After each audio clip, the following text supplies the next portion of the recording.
En el año 31 a.C., el otrora glorioso imperio egipcio estaba a punto de caer en manos de los guerreros más temidos y despiadados del mundo antiguo, los romanos. La reina Cleopatra, última de las faraonas del antiguo Egipto, había sido acusada de traición y su país estaba en ruinas por culpa de una guerra civil y de la hambruna. Cuando los romanos se hicieron con las tierras del Nilo, convirtieron uno de los lugares más inhóspitos del planeta en un próspero centro de comercio. ¿Quiénes eran las personas que llegaron aquí? ¿Qué les motivaba a venir?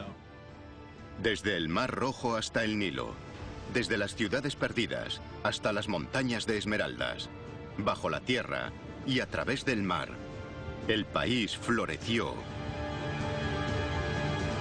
cuando Roma dominó Egipto.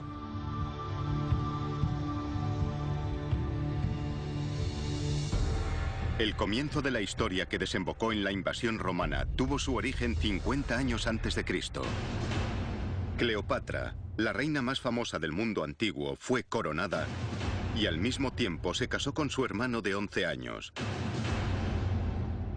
Esta alianza incestuosa estuvo condenada desde el principio. El arqueólogo, explorador y aventurero Steve Seibotham ha pasado 20 años reconstruyendo la historia de los romanos en Egipto. Hemos descubierto y señalizado unos 2.000 kilómetros de carreteras antiguas. Hemos encontrado cientos de emplazamientos, entre los que se incluyen fuertes romanos con pozos, minas de oro, minas de amatista, de esmeralda, canteras, todo un elenco de asentamientos antiguos. ¿Qué es lo que les trajo aquí? ¿Cómo fueron capaces de sobrevivir a un entorno tan extremadamente seco, día tras día, año tras año? El profesor Seibotham intenta descubrir cómo sobrevivieron los invasores romanos y cómo establecieron y defendieron una de las rutas comerciales más lucrativas de la época. Tras vencer a Cleopatra y tomar Alejandría, los romanos se dirigieron al sur, ansiosos por apropiarse de los tesoros egipcios. Egipto era muy atractivo para los romanos. Se lo anexionaron en el año 30 a.C., uno después de que Marco Antonio y Cleopatra se suicidasen. Y fue como si les tocase la lotería. Los tesoros de Cleopatra le proporcionaron una enorme cantidad de dinero a Octavio, el vencedor. Steve Seibotham les sigue la estela desde el Nilo, rastreando la lucrativa ruta del tesoro romano. Sin duda, una de las riquezas de Egipto radicaba en ser una especie de granero para el Imperio Romano. Y además de eso, gran parte del comercio pasaba por Egipto, bien surcando el Nilo desde el sur de África, o bien por la vía que llegaba desde la costa del Mar Rojo. Todos esos factores hicieron de Egipto un destino muy atractivo para el gobierno romano, y no únicamente para ellos, sino también para empresarios privados que llegaban en manada y reunían cantidades ingentes de dinero. Pero querían más. Los romanos querían todos los tesoros de Egipto para sí mismos.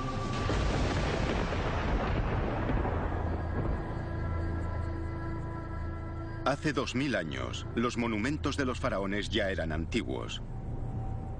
El templo más grande y magnífico de Egipto, en Karnak, ya tenía más de 1600 años. El general germánico, príncipe del Imperio Romano e hijo adoptivo del emperador Tiberio, marchó con su ejército hacia el templo. Le sobrecogió semejante tamaño y grandeza. Un anciano monje tradujo los jeroglíficos y le habló a Germánico sobre el antiguo Egipto, el otrora país poderoso y civilizado, cuyos reyes eran dioses y cuyas riquezas no conocían fin. 2000 años antes de la llegada de los romanos, los egipcios extraían y fundían oro. Este valioso trabajo solía correr a cargo de enanos, muy estimados por parte de los faraones. Ostentaban cargos tan privilegiados dentro de la casa real como los de artista, artesano y joyero. Como muestra esta ilustración funeraria real, en un proceso rodeado de secretismo, primero golpeaban y rompían la roca, para después esparcir el oro y la roca molida sobre lana de carnero que a continuación mojaban. Las partículas más ligeras flotaban, mientras que el oro más pesado se hundía en la lana, facilitando la recolección. Se cree que este es el origen de la leyenda del vellocino de oro. Los romanos se hicieron con el control de las minas de oro de Egipto y no tardaron en aumentar la productividad. Antes o después, todo el oro acababa en las arcas de Roma. La fuente de esta fabulosa riqueza nacía en unas minas localizadas en una región de Egipto conocida como el Desierto Arábigo. Se encuentra apartada de las ricas llanuras del Nilo. ¿Cómo construyeron los legionarios de Roma una comunidad tan llena de vida en una zona tan desolada?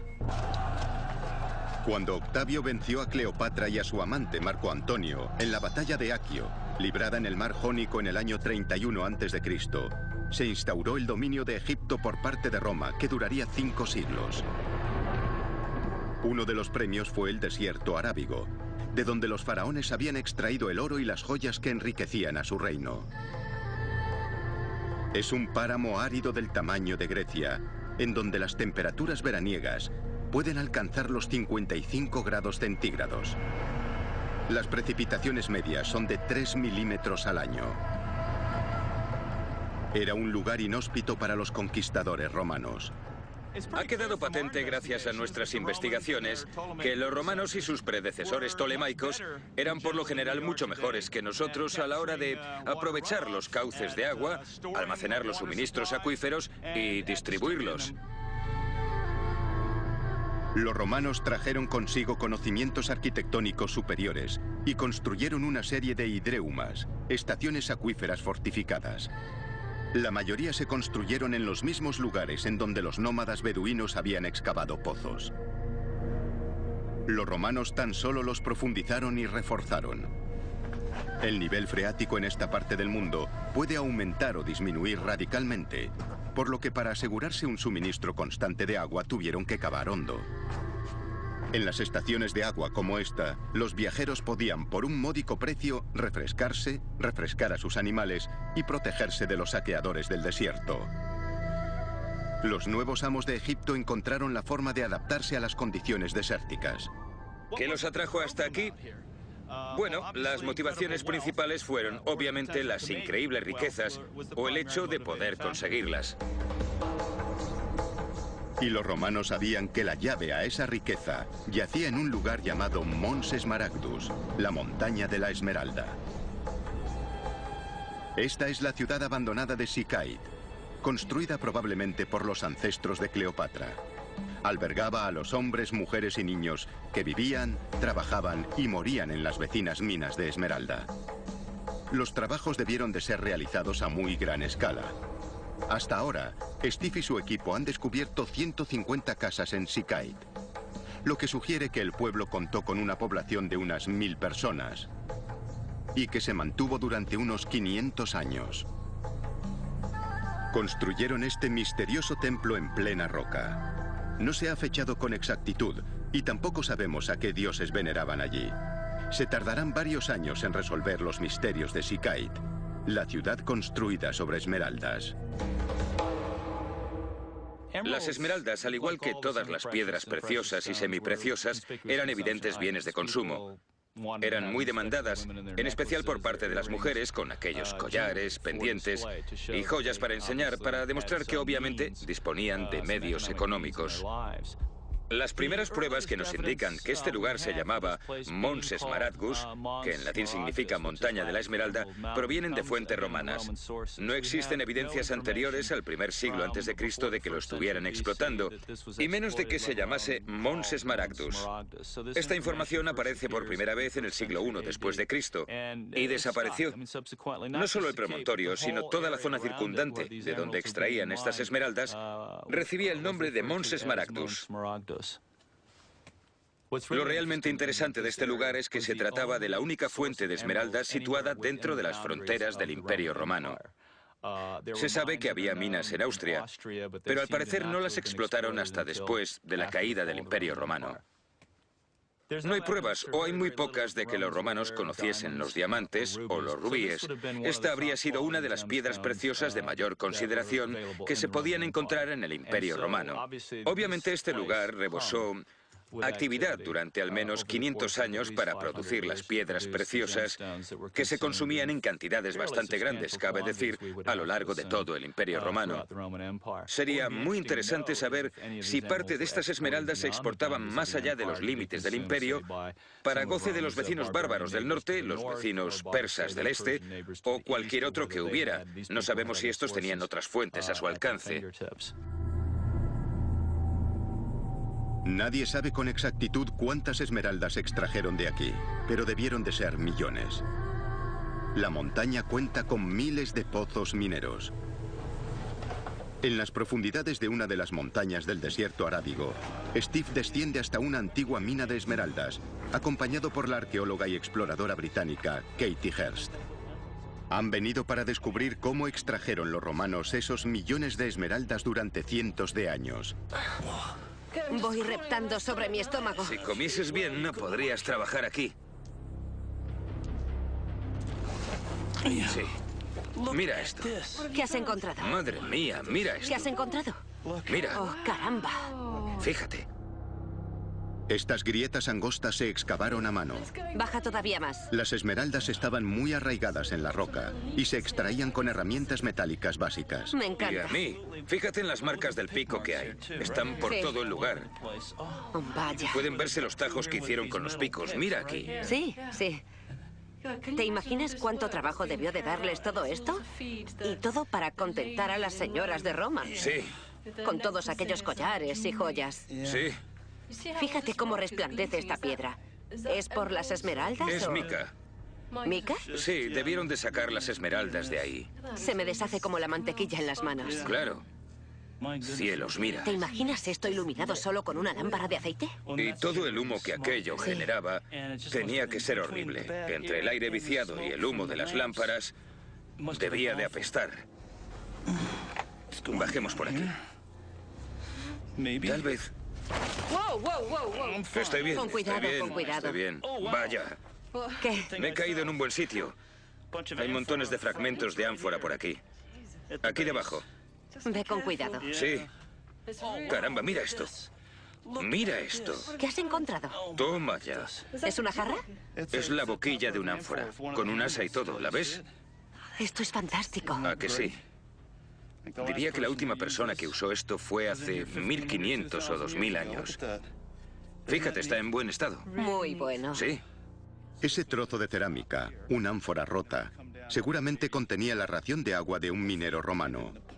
Rota, fue abandonada hace 2000 años. Vamos allá. Sí, esto está muy estrecho por aquí. ¿Qué hay abajo? Ya lo ves. Al parecer el techo se vino abajo. Vete tú a saber cuándo. ¿Cuánta gente habrá fallecido aquí? Sí. Sí, me pregunto si elaboraban estadísticas de los muertos y heridos de estas minas. ¿Crees que las mujeres de Roma sabían apreciar los esfuerzos que...? Estoy seguro de que no. Seguro que no tenían ni idea. Mira ahí arriba, fíjate. Hay rastros de los antiguos mineros por todas partes. Mira, parece como si hubieran puesto a propósito unas pequeñas agarraderas para las manos Sí, o para sí. los pies. Mira esto, picaron aquí Sí, y aquí sí. y seguramente más arriba para contar con unas agarraderas con las que poder... Un sitio donde poder Sí, apoyarse. eso es, sí, se anticipaban a todo. Te preguntabas qué tipo de persona podría querer trabajar en un lugar así. Las pruebas demuestran que la mayoría del trabajo era libre y remunerado, así que... ¿En serio? Debía de ser bien pagado en comparación con lo que se pagaba habitualmente. Aquí se acaba. Sí, supongo que hemos llegado a un punto donde solo podemos dar la vuelta. Oh, vaya. Mira aquí abajo. ¿Qué? Cielos, mira. ¿Qué? Parecen los restos de una cesta, ¿la ves? ¿Bromeas? Apunta ahí abajo. Dios mío, sí. ¿La alcanzas? ¿Puedes cogerla? Puedo intentarlo yo. ¿La has cogido? Podemos echarle un vistazo a la luz del sol. ¿Se puede hacer? Sí. Vale. Dios, cómo huele aquí abajo. Sí, y ahí seguramente sea peor. ¿Será por lo seco que está esto? Sí, Todo se preserva mejor así. sí. Bonita cesta. ¿Puedes cogerla? Puedo tocarla, pero no creo que pueda moverla sin dañarla un poco. Sí. Tiene muchas piedras. ¿La dejaremos ahí? Me temo que no nos queda más remedio. Es mejor dejarla que estropearla. Sí. Y es muy impactante encontrar algo así y saber que la última persona que la tocó, aparte de ti, antes que tú, fue algún romano. La cesta, probablemente usada para guardar la comida de algún minero, permanecerá en condiciones perfectas gracias al aire seco de la mina, hasta que algún arqueólogo futuro la redescubra.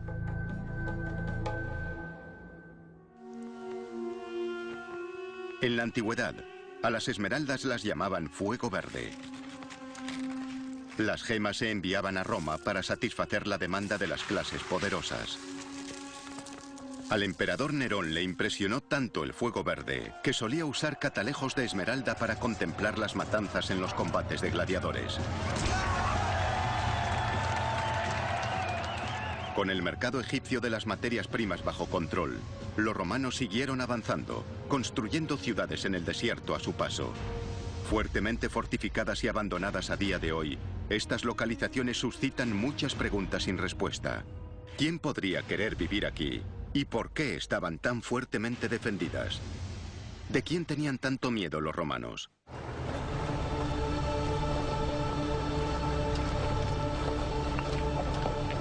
El profesor Saibouzan y su equipo se dirigen a la ciudad de Chenchef, construida por romanos, habitada por romanos y defendida por guarniciones romanas hasta que la abandonaron misteriosamente. Su emplazamiento y uso, en las profundidades de un valle casi olvidado en el desierto arábigo egipcio, es uno de los mayores misterios arqueológicos del país. Tras 25 kilómetros de terreno escabroso, los vehículos no pueden seguir avanzando. Ayudados por los beduinos a Babda, la única forma de llegar es a pie. Así es como los habitantes romanos de Chenchef iban y venían. Es una caminata larga y peligrosa, a una temperatura de 50 grados. Steve solo ha arañado la superficie arqueológica de Chenchef, pero una cosa está clara: la gente que vivía aquí era rica. El tamaño, estilo y construcción de hogares todavía en pie lo demuestra. Pero ¿por qué vivían aquí? No parece haber fuentes de agua en la zona. Si observas cómo Mohamed prepara el café, te das cuenta de lo escasa que es aquí el agua. Sí, y tanto. Hasta la mínima gota es muy apreciada. ¿En la época romana la tierra era así de árida? Sí, era muy seca. Según los estudios que he visto sobre patrones de lluvias de por aquí, sí que lo era. Era muy seca. Las precipitaciones eran muy escasas y además... Todavía lo son. Aún lo son. Habría que excavar para sacar agua. Suponemos que hicieron pozos en los wadis. Steve y su equipo han explorado Chenchef y han descubierto unas 200 casas y 500 tumbas que se remontan al siglo III después de Cristo. Las excavaciones preliminares en vertederos revelaron un gran número de bienes de lujo, incluido un zafiro tallado. Pero el mayor misterio de todos es por qué este lugar estaba tan fuertemente defendido. En la cima de un pico, a unos 150 metros sobre la ciudad, se halla un fuerte romano. Visto desde arriba, la forma de boca llave hace que este sea un fuerte único en el Egipto romano. Subir hasta él es una tarea arriesgada, incluso acompañados por el veterano escalador Trevor Masia como guía. Vale, chicos, aquí comienza el sendero. Hay algunas secciones empinadas. Mirad bien dónde pisáis para que no se desprendan rocas que puedan caerle encima al compañero que os sigue. Antes de apoyar las manos en algún sitio, fijaos bien y aseguraos de que no os apoyáis cerca de algún escorpión o serpiente. ¿Serpientes? Sí, estad atentos. Los escorpiones y las serpientes venenosas abundan en el desierto arábigo, pero la mayor amenaza es la deshidratación. En una escalada tan ardua bajo temperaturas de 50 grados, se necesita beber al menos 2 litros de agua por hora. Obviamente existen otros peligros. ¡Cuidado abajo!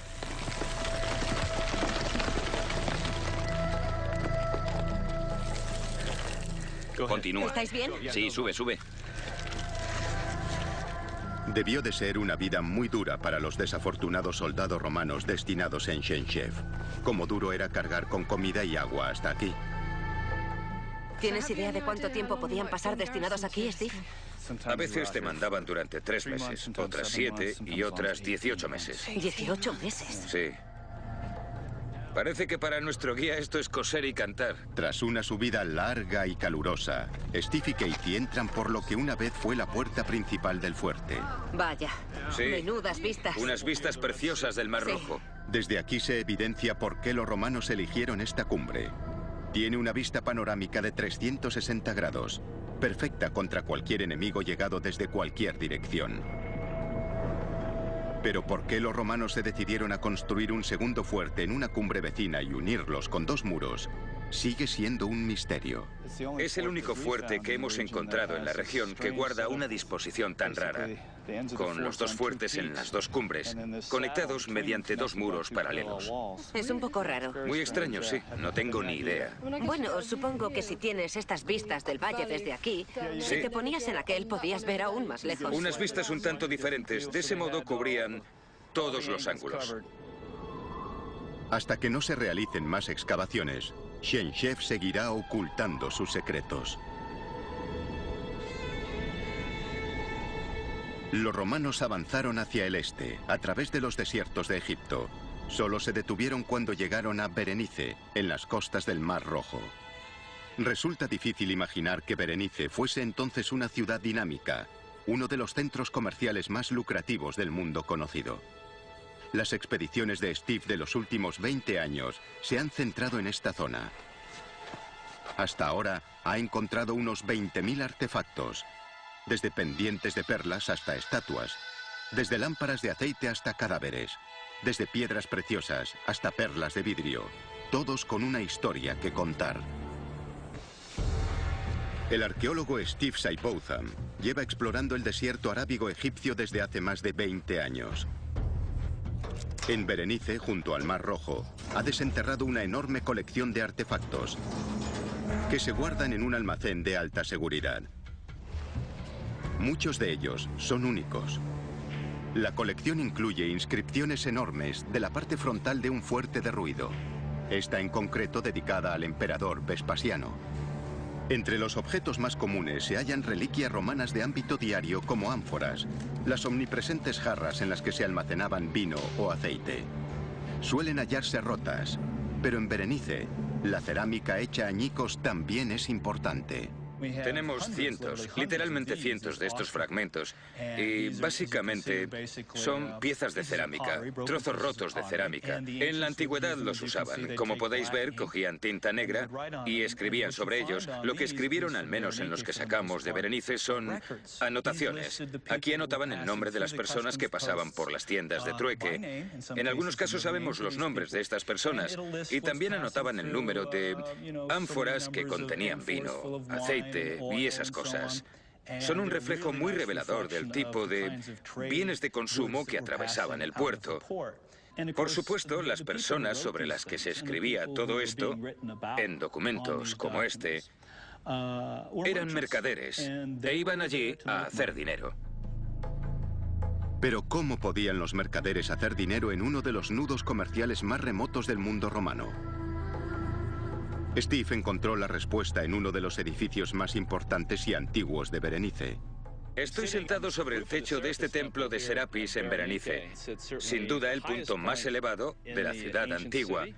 Habría sido un edificio importante hecho de cegadoras piedras blancas, por lo que habría sido visible a kilómetros de distancia, atrayendo a los barcos hacia el puerto. Funcionó durante al menos 400 años, y en ese tiempo Cleopatra habría pasado por aquí, Marco Antonio habría pasado por aquí, Octavio habría pasado por aquí. Fue en el patio del templo donde Steve hizo un descubrimiento que cambió lo que sabíamos del Imperio Romano para siempre. Encontramos algo realmente increíble en el patio del templo de Serapis. Había 2 vasijas enormes de barro enterradas en el suelo del patio. Cuando las examinamos al principio parecían guardar carbón, pero cuando empezamos a sacarlo, reconocimos al momento de qué se trataba. Eran granos de pimienta negra y había 7,5 kilos de granos de pimienta dentro de aquella vasija. Es la cantidad más grande de pimienta jamás encontrada en ningún otro emplazamiento arqueológico del Imperio Romano. ¿Pero por qué la pimienta es tan importante? Pues porque no es originaria de Egipto ni de ninguna otra parte de África. La pimienta se da en Asia, concretamente en el oeste de la India.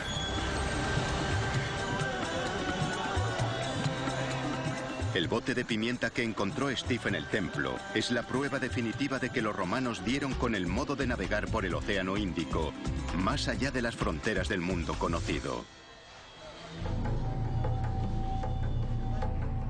El secreto de cómo lo consiguieron se encuentra en un documento misterioso llamado Periplo por el Mar de Eritrea. Es una breve guía de navegación de solo 66 párrafos que les mostraba a los marineros y mercaderes romanos cómo llegar a la India. Más que un simple mapa o carta náutica, les decía a los mercaderes qué llevarse con ellos, qué comprar, cuáles eran los mejores mercados, cómo llegar a ellos y cuándo viajar. El autor anónimo del primer libro de navegación del mundo sabía aprovechar los vientos del monzón. Si el barco zarpaba del Mar Rojo en septiembre y navegaba hacia el este, podría aprovechar los vientos del monzón que subían del Ecuador y llegar a la India en solo 45 días.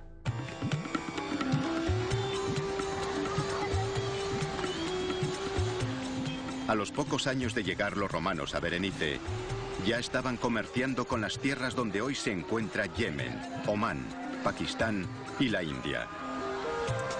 Se trajeron consigo riquezas inimaginables.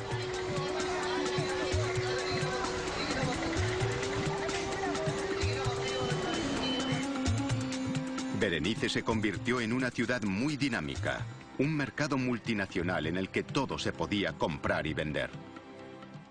Estamos en el centro de Berenice, caminando por una de las principales avenidas de la ciudad. Tiene orientación este-oeste y une el templo de Serapis, bajando por la colina y atravesando la zona residencial comercial, con la basílica. Enterrado entre los edificios más antiguos de Berenice, Steve descubrió un vertedero muy anterior, justo en el medio de lo que era la calle principal. Supone un almacén increíble de información respecto a la gente que vivía en Berenice. Es basura, son residuos del 400 después de Cristo. Y a los arqueólogos nos encanta la basura, somos basurófilos. Esto es una mina de oro para los arqueólogos. Aquí encontramos un despliegue enorme de cosas, desde lo más mundano hasta casi lo lujoso. Por ejemplo, acabamos de encontrar este pequeño avalorio. Podéis ver el agujero de en medio. Seguramente esté hecho de esteatita. Se ve que la parte superior tiene forma de altar. También tenemos este hermoso grafito que encontramos en una zanja cercana que muestra un velero. Como veis, tiene las velas recogidas, lo que significa que está anclado. Hemos encontrado esto hace 10 minutos. El tapón de un frasco hecho de yeso con palabras en griego. Hasta ahora sabemos de al menos 11 lenguas diferentes escritas, incluidas el griego, el latín, el copto, que fue una lengua cristiana nativa usada en Egipto. Tenemos el palmirense, que era la lengua que usaban en Siria. También el tamil brahmi, una escritura usada en el sur de India. Tenemos el prácrito. Tenemos toda una variedad de lenguas. Una de las cosas que encontramos en este vertedero fueron papiros. Este en particular es una bonita versión de uno que actualmente está en un almacén en coptos. Está escrito por una mujer llamada Jefeni, y en él le escribe a su hijo, su caprichoso hijo. Igual de típico que las cartas que podrías recibir hoy de tu madre. Dice: no tengo noticias tuyas, te he escrito muchas veces, pero no sé nada de ti, ¿en qué andas metido? ¿Por qué no le escribes a tu querida madre? Estos vertederos son auténticos almacenes de historias personales de individuos, de gentes cuyos nombres sabemos gracias a los documentos. Otros de ellos no son completamente anónimos. Estos retratos de momias del siglo III nos ofrecen una idea de cómo habría sido la clase de los mercaderes ricos de Berenice. Los encontraron en una región de Egipto poblada por una clase media romana de riquezas similares. Pintados en vida, haciendo perceptibles sus riquezas, estas son las caras de un pueblo feliz, satisfecho, rico y tremendamente próspero. Eran los mercaderes que comerciaban con los pueblos del este y volvían con cantidades enormes de pimienta, especias e incienso, para las cuales habían creado una demanda insaciable en Roma. Los barcos cargados con olíbano y mirra de Yemen y Omán atracaban regularmente. Nerón, tras matar a su madre y patear hasta la muerte a su esposa embarazada, tuvo tantos remordimientos que usó el equivalente a un año de importaciones de olíbano en el funeral de su esposa Popea. La embalsamaron en olíbano y la lavaron y llenaron el ataúd con él. Cada uno de los dolientes portaba una máscara de Popea. La cada vez más depravada decadencia de Roma dependía de barcos mayores y más frecuentes cargados con especias e incienso del este. Y por un corto periodo de tiempo, la pimienta valió más que su peso en oro. Los primeros siglos de la era cristiana vieron la época dorada de Berenice. Barcos cargados de vino romano, algodón egipcio, cristal y cobre salían del puerto hacia los lucrativos mercados orientales. Y los barcos volvían cargados con especias valiosas e incienso. Pero no todos conseguían llegar a puerto. El mar Rojo que baña Berenice es traicionero, con arrecifes de coral justo bajo la superficie, esperando para abrir el casco de cualquier barco que se le acerque en exceso. Solo se llegaron a encontrar un puñado de navíos romanos. Pero según un buzo amateur local, a 16 kilómetros de Berenice yace un antiguo navío. ¿Podría tratarse de un barco mercante romano que iba o volvía de la India?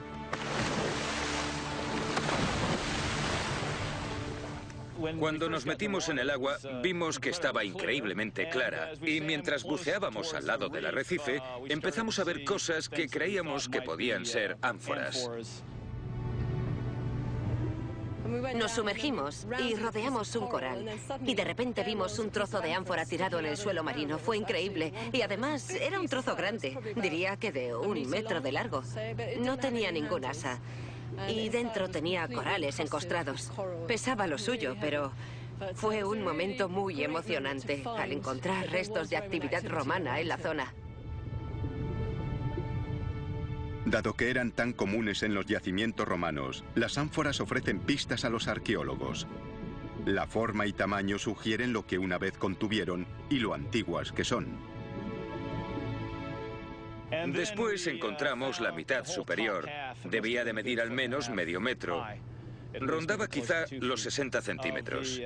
La parte de arriba tenía 2 asas, así como buena parte del cuerpo del ánfora. A este tipo se le llama ánfora de barril doble. Esta en particular me parecía de las primeras, romana, de comienzos de la era cristiana, tal vez del siglo I después de Cristo. Era muy curiosa. Esto no significa necesariamente que aquí tuviese lugar un naufragio. Tal vez un navío romano cargado de ánforas hubiese tocado fondo en el arrecife y en un intento de aligerar la carga y desencallar, arrojaron parte de la pesada carga por la borda. Pero entonces encontraron otro tipo de recipiente. Encontramos varios cuencos y platos, lo cual indica que eran las cosas de las que se servían los pasajeros o la tripulación para comer. Era la prueba clave que estaban buscando. Un barco encallado jamás se habría deshecho de platos y cuencos ya que apenas pesan. Este es el escenario de un naufragio. Debieron de ser muchos los barcos llegados a puerto para que los mercaderes de Berenice acumulasen tan fabulosas riquezas. Los romanos inventaron la economía global, el comercio de proporciones globales, La globalización y el multinacionalismo, o sociedades multiétnicas, era algo que los romanos conocían muy bien. No es algo que los occidentales hayan inventado en el siglo XX o a principios del XXI. Si le echamos un vistazo al tamaño del imperio, desde Escocia hasta Basora, en Irak, tardaríamos hoy 7 horas en avión. Era un verdadero imperio multinacional, compuesto por cientos o miles de diferentes grupos étnicos, gente con religiones, costumbres y lenguas diferentes. Por lo que durante 500 años, los mercaderes romanos de Berenice se hicieron ricos, y el imperio romano más aún, ya que todo y todos tenían su precio en el imperio. Un precio que se pagaba en tarifas, impuestos y peajes. Cruzar el desierto desde el Mar Rojo hasta el Nilo tenía unos precios, enumerados aquí, en la tarifa de Coptos, una lista de precios sobre una roca que se remonta al 90 después de Cristo. Especifica los impuestos que todo y todos tenían que pagar para cruzar el desierto. Un burro, el animal de transporte típico de la época, pagaba el equivalente a 20 euros. La esposa de un soldado, que cruzase el desierto para ver a su marido, pagaba 75. Un artesano, 150. Y para que veáis el toque picante de la vida en el desierto, las prostitutas tenían que pagar la exorbitante suma de 2.000 euros. Nadie se escabullía de los impuestos. Un viaje a través del desierto arábigo llevaba algo más de 2 semanas, dependiendo de la temperatura y el tamaño del convoy. Los convoyes seguían una ruta muy concurrida desde Berenice hasta Coptos, en el Nilo. Las pruebas de que la gente realizase un viaje tan agotador siguen aquí, si se sabe dónde buscarlas. Esto es Wadi Hammamat, a mitad de camino entre el Mar Rojo y el Nilo. Es una cantera de piedra creada por los faraones para construir sus magníficos templos. Los antiguos egipcios fueron de los primeros en firmar sus obras, dejando su marca. Y muchos visitantes durante los últimos 3.500 años han hecho lo mismo. El lugar está lleno de inscripciones. Los que más me interesan son un par de ahí arriba, en griego y en latín, donde aparece el nombre del mismo hombre, un tipo llamado Caius Peticius. Sabemos por las fuentes en Italia y estas inscripciones que su familia estaba muy metida en el comercio. Que su nombre aparezca aquí, a medio camino entre el Nilo y el Mar Rojo, nos sugiere que ese interés se extendió al comercio por el Mar Rojo. Vemos otros nombres interesantes por aquí. Hay uno, ahí arriba, que es una dedicatoria de un soldado cuyo nombre era Julius, a un amigo suyo que se llamaba Didamateus. ¿Y qué hacía toda esa gente aquí firmando dedicatorias? Bueno, seguro que estaban relacionados con el comercio de bienes, como Peticios. En el caso de nuestro amigo Julius, el soldado, debía de estar relacionado de algún modo con la protección de comerciantes y mercaderes que iban y venían del Nilo al Mar Rojo. Una vez cruzaban el desierto con éxito, cargaban las mercancías en barcos y navegaban Nilo abajo hasta Alejandría, la segunda mayor ciudad del Imperio Romano tras la mismísima Roma. Esto, para un mercader, era la puerta de entrada hacia riquezas inimaginables. Durante 500 años, el desierto arábigo de Egipto sirvió como puerta de entrada al Imperio Romano, desde países a los que se llegaba en barco a través del Mar Rojo. A finales del siglo V, Roma estaba en problemas, próxima a la bancarrota. El otrora invencible ejército imperial estaba siendo atacado en todas las fronteras. La prosperidad en Egipto llegaba a su fin. Y un nuevo enemigo llegado del este estaba a punto de expulsar a Roma de Egipto para siempre. Durante más de 5 siglos, el Imperio Romano explotó los recursos naturales de Egipto. Las ciudades construidas con los beneficios sacados del oro y esmeraldas florecieron en las llanuras áridas del desierto arábigo. Los romanos ofrecían protección, agua, seguridad y la promesa de riquezas enormes. Las ciudades como Berenice crecieron rápido gracias a la importación de especias desde el este. Entre los mercaderes romanos se encontraban algunas de las personas más ricas del mundo. Gracias a una serie de documentos, en especial gracias a uno del siglo II después de Cristo, Sabemos el tipo de cargamentos que llegaban de la India: nardos, marfil y tela, cuyo peso ascendía aproximadamente a las 3,5 toneladas. Y el valor rondaba los 7 millones de dracmas. Si hacemos la conversión a día de hoy, serían unos 150 millones de euros. El geógrafo romano Estrabón, célebre en el siglo I después de Cristo, dejó anotado que cada año 120 barcos de 75 toneladas de peso cada uno hacían la ruta entre la India y el Mar Rojo. Esto deja entrever el gran volumen de negocio que se tejió durante 5 siglos. Es una cantidad apabullante. Estamos hablando de casi 8 billones de euros en importaciones, y eso en cifras conservadoras, suponiendo que solo fueran 120 barcos al año y que solo tuvieran 75 toneladas de capacidad. Sabemos en ambos casos que seguramente se trataba de estimaciones a la baja. Echa cuentas y piensa que el gobierno recaudaba un 25% en impuestos. Es algo realmente increíble. Pero en el siglo V, el auge llegaba a su fin. El río del oro se estaba secando. El decadente Imperio Romano estaba siendo atacado desde muchos frentes. El una vez magnífico Imperio Romano se estaba desintegrando por culpa de contiendas familiares. El comercio cesó y los barcos dejaron de llegar del este. Berenice fue quedando abandonada. Los edificios cayeron y la arena comenzó a cubrir la ciudad. Al tiempo que Berenice iba desapareciendo, el Imperio Romano perdía finalmente el control sobre Egipto. En la batalla de Nikiu, en el 646 después de Cristo, las tropas invasoras árabes rodearon Alejandría. Asediados, los romanos se encomendaron a un único combate, un duelo a muerte, con la capital egipcia como premio. El campeón romano se enfrentó a su antagonista árabe. Tras una lucha desesperada y sanguinaria, espada contra cimitarra, el romano recibió una herida mortal. El ejército árabe se hizo con la ciudad.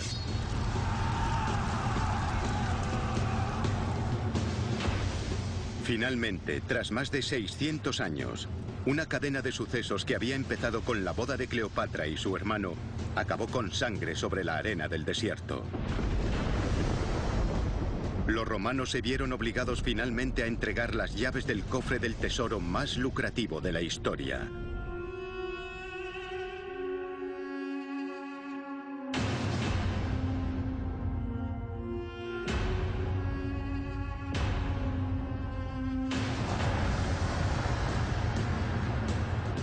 Pero para Steve Seibotham y su equipo internacional de arqueólogos, sigue habiendo un sinfín de proyectos de excavaciones esperándolos. Cientos de años de conocimientos e información siguen ocultos bajo las arenas del desierto arábigo. Todavía quedan muchísimos lugares y ciudades nuevas que desenterrar y miles de historias que revelar de cuando Roma dominó Egipto.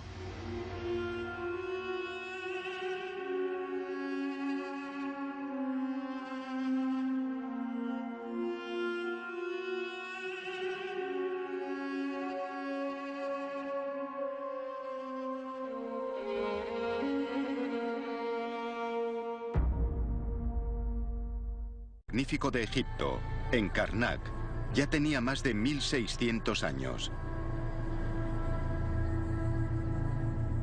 El general germánico, príncipe del Imperio Romano e hijo adoptivo del emperador Tiberio, marchó con su ejército hacia el templo.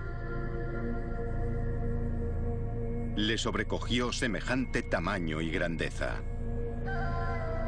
Un anciano monje tradujo los jeroglíficos y le habló a Germánico sobre el antiguo Egipto, el otrora país poderoso y civilizado, cuyos reyes eran dioses y cuyas riquezas no conocían fin. 2000 años antes de la llegada de los romanos, los egipcios extraían y fundían oro. Este valioso trabajo solía correr a cargo de enanos, muy estimados por parte de los faraones. Ostentaban cargos tan privilegiados dentro de la casa real como los de artista, artesano y joyero.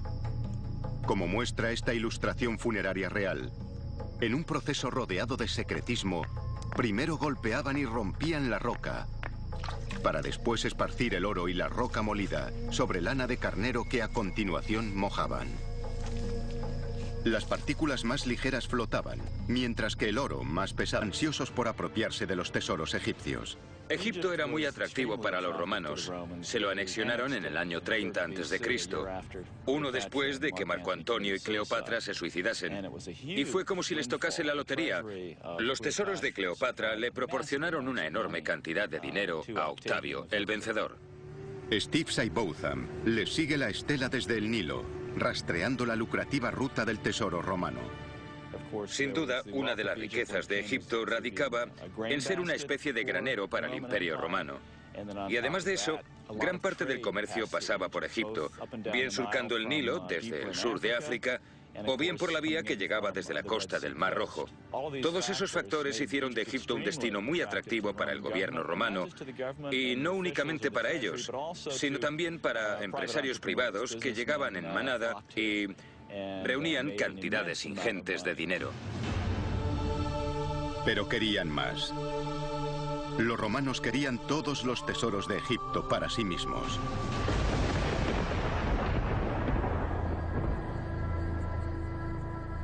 Hace 2000 años, los monumentos de los faraones ya eran antiguos. El templo más grande y magno se hundía en la lana, facilitando la recolección. Se cree que este es el origen de la leyenda del vellocino de oro. Los romanos se hicieron con el control de las minas de oro de Egipto y no tardaron en aumentar la productividad. Antes o después, todo el oro acababa en las arcas de Roma. La fuente de esta fabulosa riqueza nacía en unas minas localizadas en una región de Egipto conocida como el Desierto Arábigo. Se encuentra apartada de las ricas llanuras del Nilo. ¿Cómo construyeron los legionarios de Roma una comunidad tan llena de vida en una zona tan desolada? Cuando Octavio venció a Cleopatra y a su amante Marco Antonio en la batalla de Aquio, librada en el mar Jónico en el año 31 a.C., se instauró el dominio de Egipto por parte de Roma, que duraría 5 siglos. Uno de los premios fue el Desierto Arábigo, de donde los faraones habían extraído el oro y las joyas que enriquecían a su reino. Es un páramo árido del tamaño de Grecia, en donde las temperaturas veraniegas pueden alcanzar los 55, y al mismo tiempo se casó con su hermano de 11 años. Esta alianza incestuosa estuvo condenada desde el principio. El arqueólogo, explorador y aventurero Steve Seibotham ha pasado 20 años reconstruyendo la historia de los romanos en Egipto. Hemos descubierto y señalizado unos 2.000 kilómetros de carreteras antiguas. Hemos encontrado cientos de emplazamientos, entre los que se incluyen fuertes romanos con pozos, minas de oro, minas de amatista, de esmeralda, canteras, todo un elenco de asentamientos antiguos. ¿Qué es lo que les trajo aquí? ¿Cómo fueron capaces de sobrevivir a un entorno tan extremadamente seco, día tras día, año tras año? El profesor Seibotham intenta descubrir cómo sobrevivieron los invasores romanos y cómo establecieron y defendieron una de las rutas comerciales más lucrativas de la época. Tras vencer a Cleopatra y tomar Alejandría, los romanos se dirigieron al sur. En el año 31 a.C., el otrora glorioso imperio egipcio estaba a punto de caer en manos de los guerreros más temidos y despiadados del mundo antiguo, los romanos. La reina Cleopatra, última de las faraonas del antiguo Egipto, había sido acusada de traición y su país estaba en ruinas por culpa de una guerra civil y de la hambruna. Cuando los romanos se hicieron con las tierras del Nilo, convirtieron uno de los lugares más inhóspitos del planeta en un próspero centro de comercio. ¿Quiénes eran las personas que llegaron aquí? ¿Qué les motivaba a venir? Desde el Mar Rojo hasta el Nilo, desde las ciudades perdidas hasta las montañas de esmeraldas, bajo la tierra y a través del mar, el país floreció cuando Roma dominó Egipto.